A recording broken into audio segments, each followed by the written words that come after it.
So fellas, why not just say what you mean? You can't stand black people. We get it. You've been heard. Well, we can't stand you specifically, but you're an individual person. You're not an entire race. Now, a few points here. Number one, it is fashionable to be openly racist in this country, just not against black people. But Joy Reid herself proves, and what comes next in this very segment that we're watching will again demonstrate, that racism against white people is indeed very fashionable. Matt Walsh is fed up with all the BS coming from the woke side of things, coming from people like Joy Reid and woke MSNBC. Let's get into this clip here of Matt Walsh absolutely destroying these woke idiots over at MSNBC, mostly being Joy Reid being the main one. Let's get into this clip here from Matt Walsh where he absolutely tears them to shreds. I can only assume that Joy has been featured multiple times because she is so aggressively, obnoxiously terrible in every way that a person can be terrible. You know, there are evil people who think they're virtuous. There are dumb people who think they're smart. Joy Reid falls into both categories. She even looks the part with the bleach blonde, short cropped hair and the permanent scowl. She, looks like the kind of middle-aged woman who yells at the pizza delivery guy because the pizza doesn't have pepperoni on it, even though it's not the delivery guy's fault, and even though she didn't order pepperoni. The point is, I'm not especially a fan of Joy Reid, and I'm sure that has come through in the past, but today we have to pay her some special attention once again, unfortunately. And in fact, we're covering this in the opening monologue rather than the closing because the Joy Reid segment in question that we'll talk about takes a certain turn that makes it even more relevant and, in fact, disturbing. So Joy took to her low-rated cable news show last night to call out the alleged racist conservatives who have been engaging in alleged racist conspiracy theories surrounding the Baltimore bridge collapse. We talked about the conspiracy theory angle yesterday, but Joy takes this in a different direction. It would probably be easiest just to play the segment and walk through all the many ways that she gets things wrong. So here it is.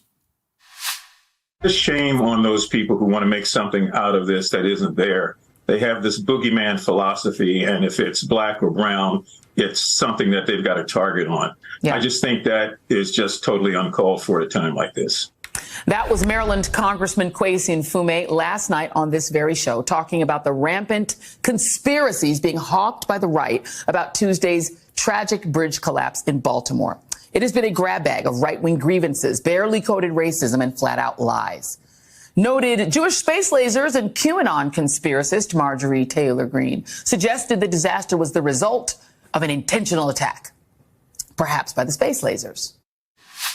Well, actually, she didn't suggest that it was an intentional attack. And even if she did, that's not a conspiracy theory. Intentional attacks on infrastructure are a well-known threat. There's nothing outlandish about suggesting that it may have happened, but she's not even suggesting. The tweet that Joy briefly flashes on the screen says, quote, "There should be a serious investigation into the horrifying tragedy of the Francis Scott Key Bridge in Maryland. Is this an intentional attack or an accident? Praying for the victims, survivors, and families." Now, which part? Yeah, and it's crazy how these people like The View, people like MSNBC are just so pro-establishment. I don't know. I don't want to make crazy claims, but seems like they've probably been paid by someone. They understand that their paycheck kind of relies on them being pro-establishment, and if they ever turn away from that, they just lose money, because why the hell else are they so pro-establishment? But they are so pro-establishment, and they've brainwashed themselves into thinking that the establishment, the mainstream media, is always correct, that if you just simply ask a question like, could this be a targeted attack on infrastructure, they call you a crazy conspiracy theorist because that's not the official story. It's like, that is not crazy. Like Matt Walsh is saying here, that is not a crazy thing. There have been many terrorist attacks, a lot of them being very high profile, and probably, definitely Joy Reid has been alive for many of them.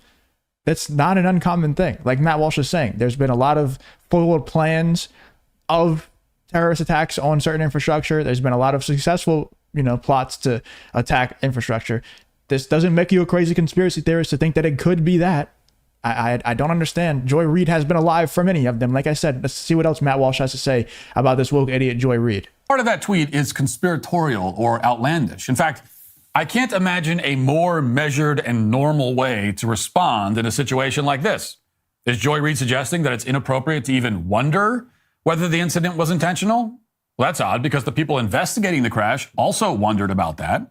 Now, so far, they're saying that they don't think that it was intentional, but that's obviously an angle they pursued immediately, because it's a normal thing to wonder about. So are they conspiracy theorists too? Joy doesn't say.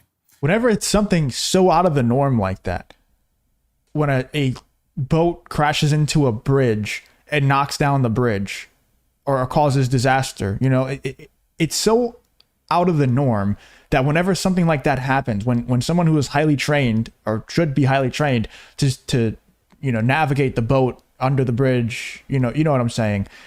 When someone is that highly trained and there's so many boats per day that pass under this bridge without that happening, it's like, how could you not first instinctually think, could this have been an intentional attack? Not only does Joy Reid and MSNBC, like Matt Walsh is saying here, not think that it could be an intentional attack, but if you do suggest that it could be an intentional attack, they call you a crazy conspiracy theorist. These people, their brains are absolutely broken.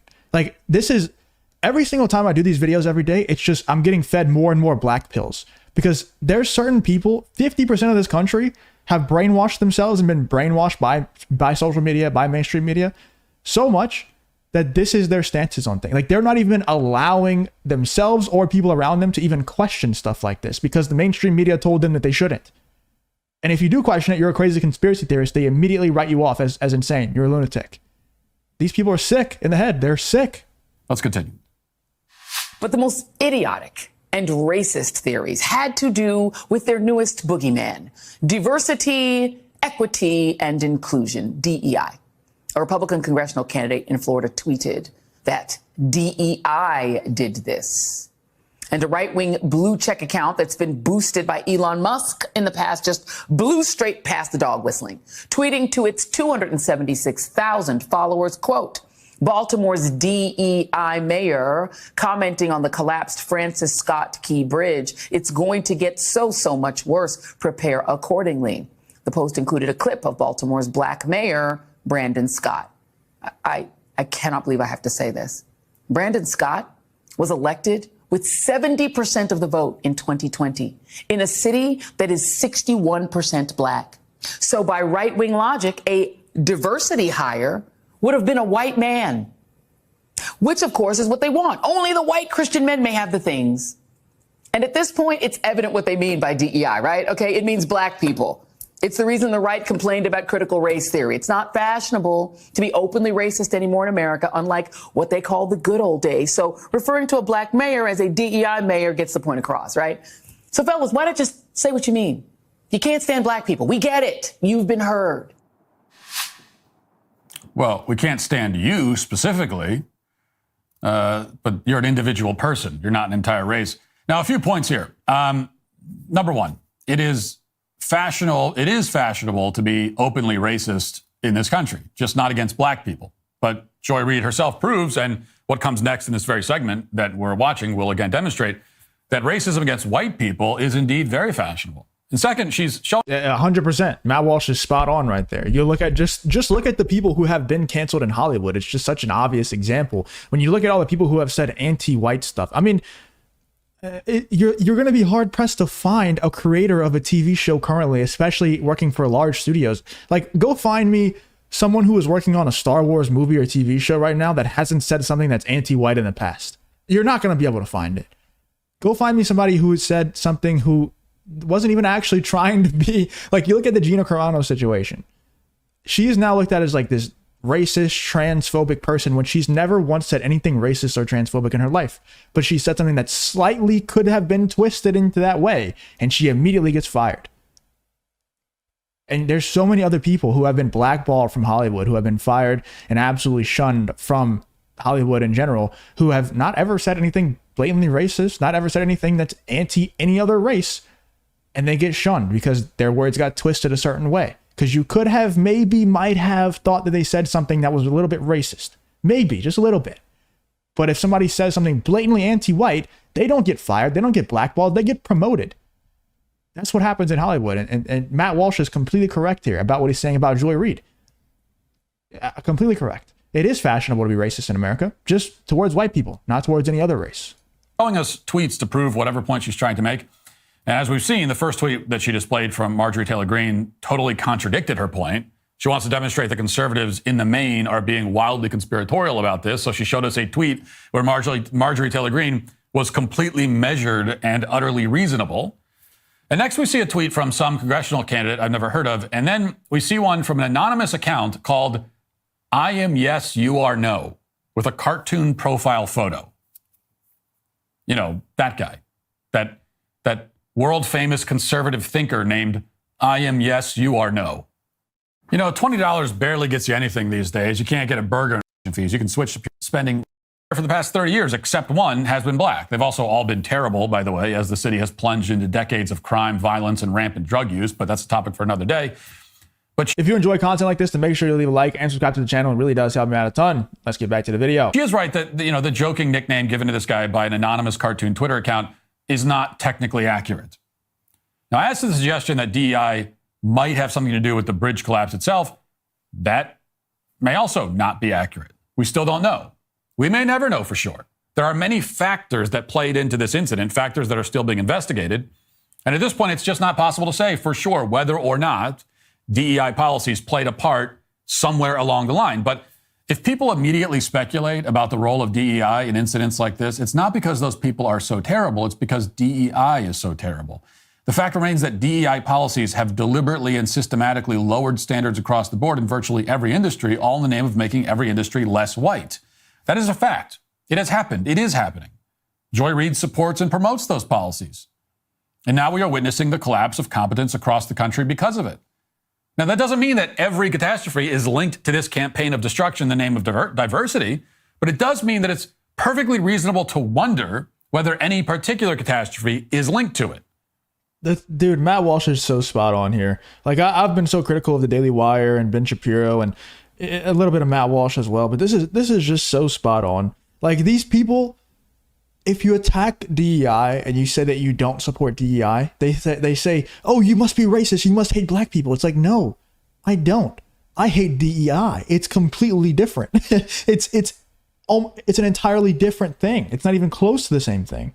But that's their get out of jail free card nowadays, man. Like I talked about Hollywood earlier. I think the reason why they hire these people who are so anti-white is because it gives them an excuse whenever their stuff flops. They can just say, oh, they can tell the people who fund their movies and their television shows, oh no, our stuff wasn't bad. No, the Rotten Tomatoes score, that doesn't reflect how bad it was. They're just doing that because they're racist, because the person said something who's, you know, they're anti-white, the very racist producer or writer for the show that you hired. Oh no, they just hate that person because of their race. It's nothing to do with the absolute dog shit that you produced that came out of this Star Wars show. No, of course not. You should actually promote her. I think you should promote me as well. I hired her. So yeah, you should show those racists by giving me a promotion and hiring her again for a second season. That's how the things work. And that's why people are so pissed off about this DEI stuff. It's not just anti-black or pro-white or anything like that. I think the most marginalized group from the DEI stuff is probably Asians whenever it comes to college. There's a lot of Asian students who are getting turned away from Ivy League schools in favor of other races because there's too many Asians at the schools. Like, that should never be the case. That should never be the case for any race.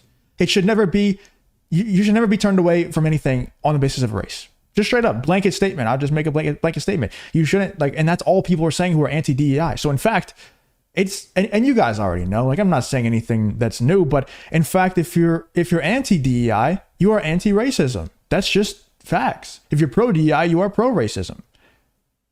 And that's just 100% facts. Let me know in the comments what you think about what Matt Walsh had to say to this woke idiot, Joy Reid, here in this pretty heated clip that Joy Reid was melting down over, I don't even know what. It's just some racist stuff that she found racist and she spun it to be racist. I don't even know anymore, man. Let me know in the comments what you think about this Matt Walsh clip absolutely destroying Joy Reid for these idiotic woke statements here live on Matt Walsh's show.